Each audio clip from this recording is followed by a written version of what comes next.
तो हम स्टार्ट कर रहे हैं क्वेश्चन नंबर 7। ठीक है, 6 तक हम कर चुके हैं।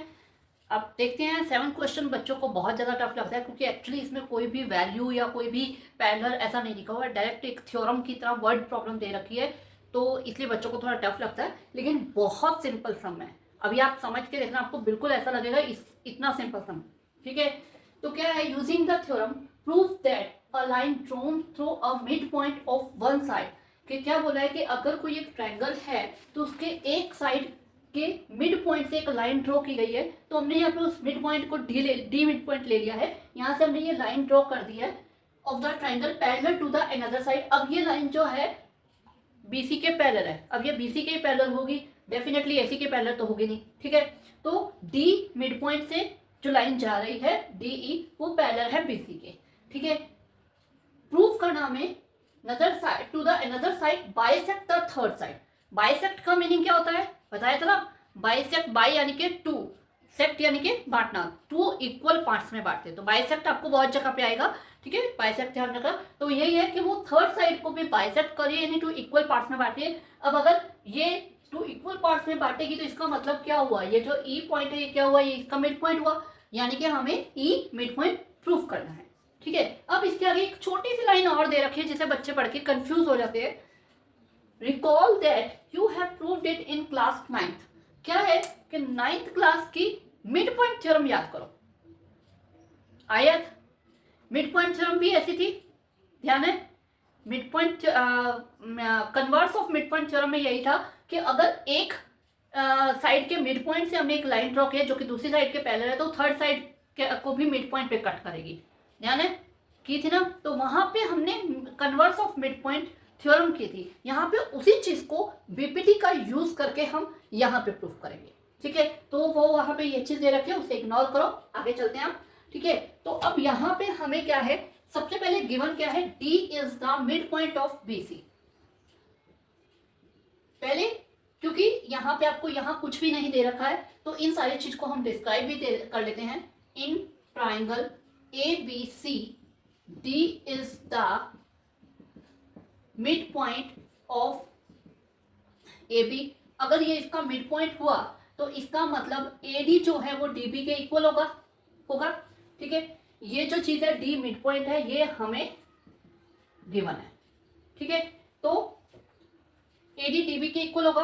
अब हम क्या करते हैं, DB को यहाँ नीचे ले आते हैं, और जब हम डिवाइड में लेकर जाते हैं किसी चीज को, तो इधर 1 बचता है, 0 नहीं। 0 कब बचता है, जब हम सब्ट्रैक्शन में लेकर जाते हैं।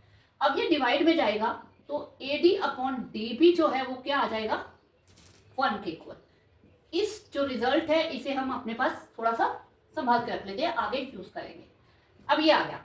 ठीक है, और आपको एक चीज और दे रखी है, वो दे रखी है पैरेलल, यानी कि DE जो है वो पैरेलल है BC के। ठीक है, DE पैरेलल, ये भी हमें गिवन है। तो जब DE पैरेलल है BC के बाय बेसिक प्रोपोर्शनेट थ्योरम, क्या कहती है थ्योरम, कि अगर ये लाइन पैरेलल है तो बाकी दो साइड की रेशो इक्वल होगी। अब बाकी दो साइड की रेशो क्या है, AD अपॉन DB इक्वल होगी AE अपॉन EC के। तो ये हो जाएगा AD अपॉन DB जो है वो इक्वल है AE अपॉन EC के। ठीक है, तो लेकिन हमारे पास जो AD अपॉन DB है वो तो यहाँ 1 के इक्वल है, तो हम यहाँ से इसे पुट कर सकते हैं। तो फ्रॉम 1 इसकी जगह हमने क्या ले लिया, 1 ले लिया। अब हम क्या करते हैं, यहाँ पे क्रॉस मल्टीप्लाई कर देते हैं, EC इधर आ जाएगा, तो ये क्या हो जाएगा, EC इक्वल टू AE। अब EC जो है वो SE के इक्वल है, तो इसका मतलब क्या हुआ, ये मिड पॉइंट है, therefore E is the midpoint of AC। ठीक है, और यही हमें प्रूव करना था। हुआ, कितना इजी था, देख के डर जाते हैं, कुछ भी नहीं किया हमने, हमें पता है D मिड पॉइंट है, तो हमने AD अपॉन DB की रेशो 1 के इक्वल ले ली। ठीक है, फिर हमें ये इसके पैरेलल है तो हमने BPT लगा दी, AD अपॉन DB इक्वल है AE अपॉन EC के। अब AD अपॉन DB 1 के इक्वल है तो AE अपॉन EC भी 1 के इक्वल आ गया, क्रॉस मल्टीप्लाई किया तो AE इक्वल आ गया EC के। अब ये दोनों इक्वल तभी आ सकते जब E मिड पॉइंट हो, तो उससे हमारा क्या प्रूव हो गया कि E इसका मिड पॉइंट है। Okay, hence prove. ऐसी ही नेक्स्ट सम है 8th सम जो अभी हम करते हैं, वो कन्वर्स ऑफ BPT के ऊपर है। ओके, तो करते हैं। तो ये है 8th सम, ठीक है। 8th सम बिल्कुल 7th सम की तरह ही है, हमें सिर्फ थ्योरम की तरह वर्ड प्रॉब्लम दे रखी है, डायग्राम भी मैंने बनाया है, डायग्राम नहीं गिवन है साथ में, और ना ही कोई वैल्यूज दे रखे हैं।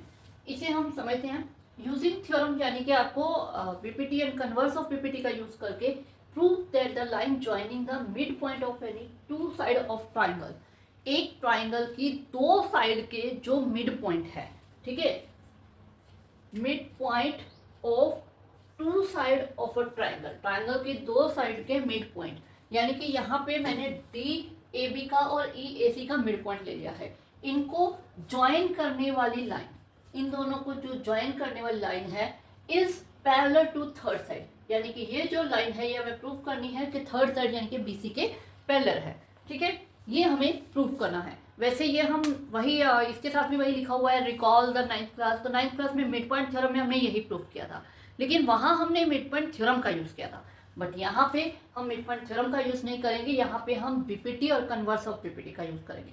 ओके, कन्वर्स ऑफ BPT का होगा, तो करते हैं स्टार्ट। सबसे पहले हमें जो हमने डायग्राम अपने आप बनाया है और उसमें जो कुछ लिया उसकी इंफॉर्मेशन देनी है। In triangle ABC D and E are mid point of, किसका है, D है AB का एंड E है AC का रिस्पेक्टिवली, ठीक है, तो ये इसके मिड पॉइंट्स हैं। उसके बाद हमें प्रूफ तो पहले करना है। अब हम ले लेते हैं कि जब ये ट्राइंगल ABC है, अगर D मिड पॉइंट है तो क्या होगा,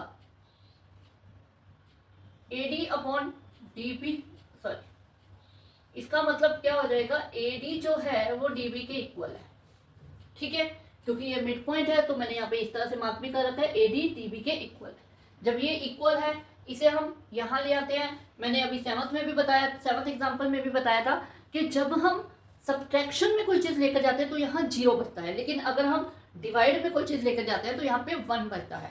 तो अब हम DB को डिवाइड में लेके जा रहे हैं तो यहाँ पे क्या होगा 1, यानी कि ये दोनों 1 के इक्वल है। या इसको एक दूसरे तरीके से भी समझ सकते हो कि AD अपॉन DB हमने लिया, ठीक है, हमें पता है कि जो DB है वो AD के इक्वल है, तो उसकी जगह पे भी हम AD पुट कर देते हैं। अब AD दोनों कट जाए तो क्या आएगा, 1 आएगा।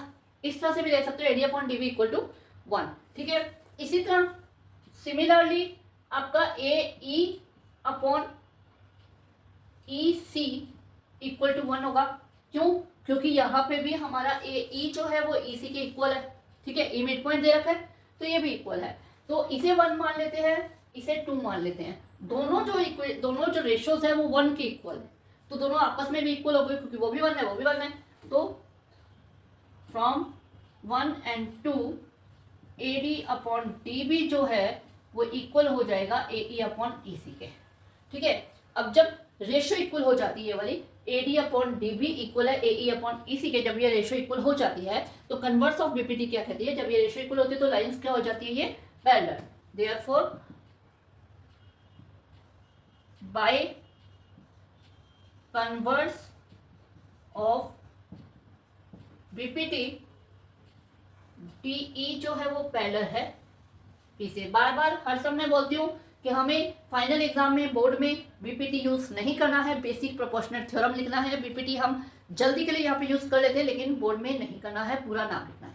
ओके, ठीक है, तो हमें शायद यही प्रूफ करना था, पैरेलल टू थर्ड साइड, और ये हमारा प्रूफ होगा। सिंपल सा ना सम, बच्चे बहुत डरते, बिल्कुल सिंपल सम है, सिंपल। हमने ये दोनों इक्वल है, इनकी रेशियो 1 के इक्वल आ गई, ये दोनों आपस में इक्वल है, इसकी रेशियो 1 के इक्वल आ गई, दोनों की रेशियो इक्वल हो गई तो कन्वर्स ऑफ BPT के हिसाब से लाइंस पैरेलल। ओके।